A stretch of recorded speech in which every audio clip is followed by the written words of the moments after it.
Selamat pagi, selamat berjumpa lagi anak-anak pada pembelajaran pagi hari ini. Pada kesempatan ini, pada pertemuan ini, kita akan membahas terkait dengan kependudukan dan lingkungan hidup. Nanti kita akan membahas, sengaja saya munculkan peta konsep biar kalian tahu arah, biar kalian punya gambaran apa yang harus nanti kita pelajari, minimal juga sudah punya gambaran. Yang kita bahas adalah dinamika penduduk dan pertumbuhan penduduk. Dinamika penduduk itu apa? Nanti akan kita perjelas. Pertumbuhan penduduk itu apa? Nanti ada penjelasan pada berikutnya. Yang jelas, dinamika penduduk itu yang akan kita bahas terkait dengan kelahiran atau seringkali disebut natalitas, kematian atau mortalitas, perpindahan atau migrasi. Masing-masing nanti akan kita perjelas pada slide berikutnya ya. Untuk pertumbuhan penduduk yang kita bahas arahnya kepada kepadatan penduduk. Nanti terkait dengan kepadatan penduduk sudah barang tentu kita akan membahas juga terkait dengan pencemaran dan kerusakan lingkungan.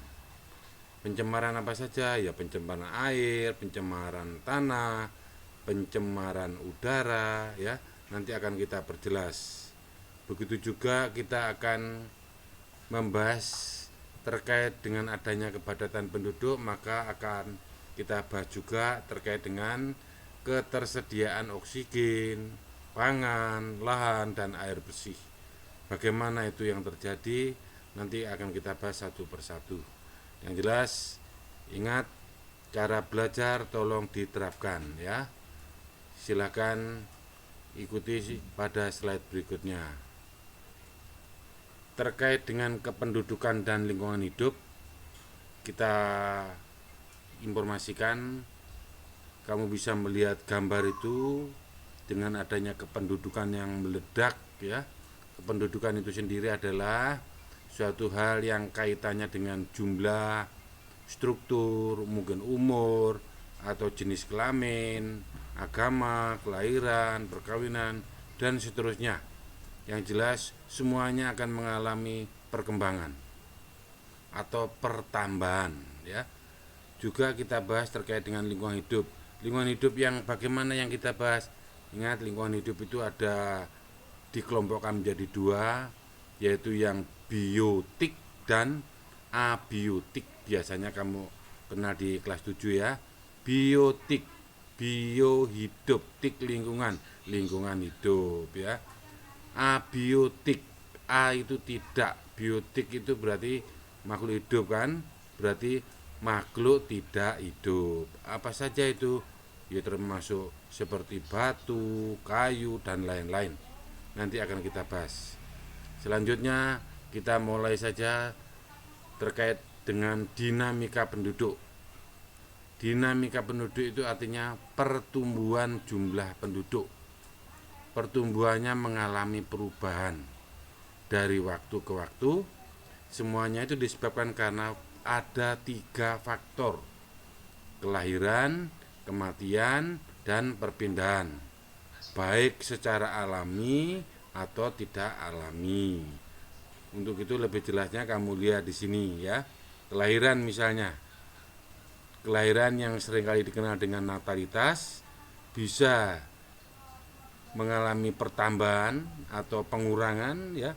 Itu disebabkan karena faktor atau bisa terjadi melalui ovipari podoi bisa bertelur, vivipar beranak, ovovivipar berarti bertelur beranak ya. Jadi itu sehingga menyebabkan tambah makhluk hidup yang ada di muka bumi ini. Untuk kematian itu menunjukkan pengurangan makhluk hidup di muka bumi ini.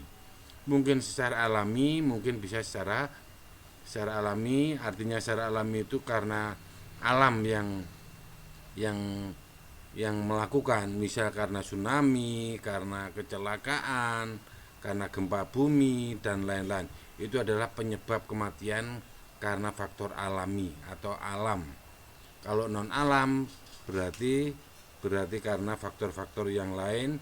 Maksud saya tadi sempat saya menyebutkan kecelakaan ya. Mohon maaf. Itu berarti bukan karena alam ya, karena manusianya yang menyebabkan celaka. Itu kecelakaan, itu bukan karena alam itu ya. Kecelakaan itu sakit itu bukan karena kecelakaan, maksud saya bukan karena faktor alam ya. Perpindahan atau seringkali disebut dengan migrasi. Perpindahan nanti ada perpindahan itu bisa emigrasi, bisa emigrasi. Berarti itu keluar, berarti pindah tempat, dari keluar dari tempatnya, sedangkan imigrasi berarti masuk dari tempat ke tempat lain ya.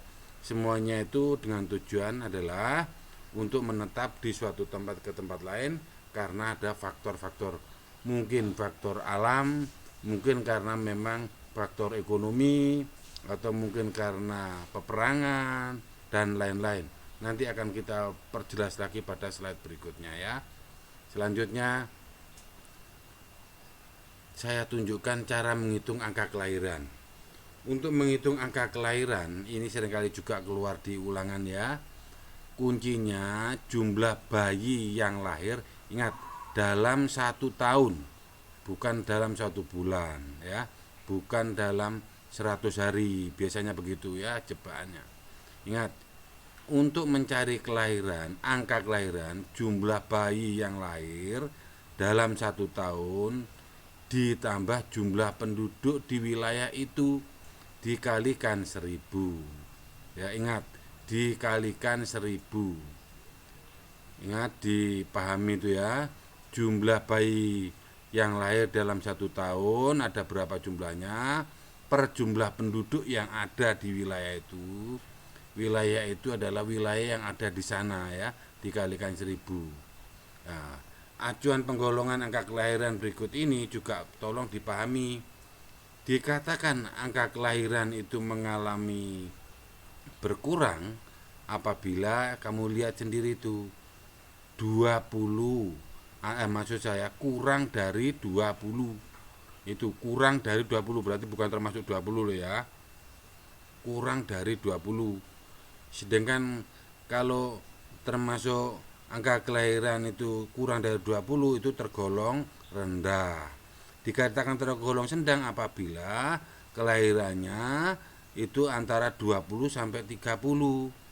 Sedangkan angka kelahiran dikatakan lebih berarti melebihi angka 30. Tolong itu dipahami, makanya saya beri tanda merah.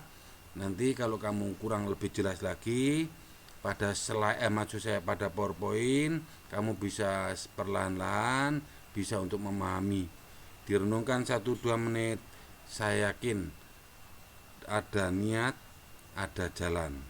Disitulah kepedulianmu akan menghasilkan hasil yang bisa kamu petik pada saat nantinya. Selanjutnya cara menghitung angka kematian, identik dengan yang tadi itu. Angka kematian, jumlah penduduk yang meninggal dalam 1 tahun dibagi jumlah penduduk kali 1000. Angka kematian dikatakan kurang apabila kurang dari 14. Itu kurang dari, itu tergolong rendah. Yang tergolong sedang antara 14 sampai 18. Sedangkan yang tergolong tinggi berarti lebih dari 18. Ini seringkali dibuat oleh pertanyaan, oleh pembuat soal. Tolong dipahami betul, dirasakan, korbankan waktumu 1-2 menit untuk memahaminya ya. Selanjutnya beberapa jenis perpindahan. Emigrasi, ingat migrasi itu kan perpindahan. Berarti luar, berarti pindah, perpindahan penduduk itu keluar, meninggalkan daerah asalnya. Kalau suatu saat itu kita kedapatan penduduk, berarti itu ada yang imigrasi. Imigrasi berarti masuknya penduduk ke suatu daerah yang dituju. Lah kalau transmigrasi itulah perpindahan penduduk dari suatu daerah ke daerah lain dengan tujuan tertentu yang biasa dikondisikan oleh negara, mungkin misalkan dari Jawa ke Sumatera misalnya ya, yang dapat dibagi kelompokkan menjadi dua, yaitu transmigrasi secara umum dan transmigrasi secara spontan. Dikatakan umum berarti yang mengatur pemerintah. Kalau spontan itu karena mungkin yang perjalanan transmigrasinya itu ditanggung sendiri, tetapi tetap diatur oleh pemerintah. Itu perbedaannya di sana. Jadi kalau spontan itu yang pembiayaannya itu sendiri, tapi tetap diatur oleh pemerintah aturan mainnya ya. Urbanisasi ya, kalau kemarin ini keluar urbanisasi, perpindahan penduduk dari desa ke kota dengan tujuan ingin mencari atau bekerja, biasanya begitu. Misalnya kami ingin pergi ke Jakarta, hidup di sana, tujuannya adalah karena di sini sudah tidak ada lapangan pekerjaan yang memadai misalnya, maka saya pindah ke Jakarta. Dengan demikian perpindahan saya ini disebut dengan urbanisasi. Pertumbuhan penduduk dalam hal ini adalah perubahan penduduk ya. Perubahan jumlah pada suatu wilayah tertentu dalam kurun waktu tertentu. Ingat, pertumbuhan itu namanya pertambahan, sehingga menyebabkan perubahan. Beda dengan perkembangan loh ya. Ingat, ini pertumbuhan penduduk, berarti penduduknya menjadi tambah. Kalau sudah tambah berarti mengalami perubahan ya. Jadi tolong yang khususnya yang merah-merah ini, kalau kalian resapi kamu pahami kenapa kok diberi merah, berarti ini penting ya, atau itu bagian yang poin, maksud saya begitu. Hanya saya tegaskan lagi. Jadi di sini ditulis apabila suatu wilayah memiliki kecenderungan jumlah penduduknya bertambah dari waktu ke waktu, berarti mengalami peningkatan. Tapi kalau dari waktu ke waktu itu mengalami pengurangan, berarti itu mengalami pengurangan penduduk. Artinya seandainya dari waktu-waktu itu berkurang, berarti mengalami penurunan ya. Mungkin disebabkan karena faktor kelahirannya.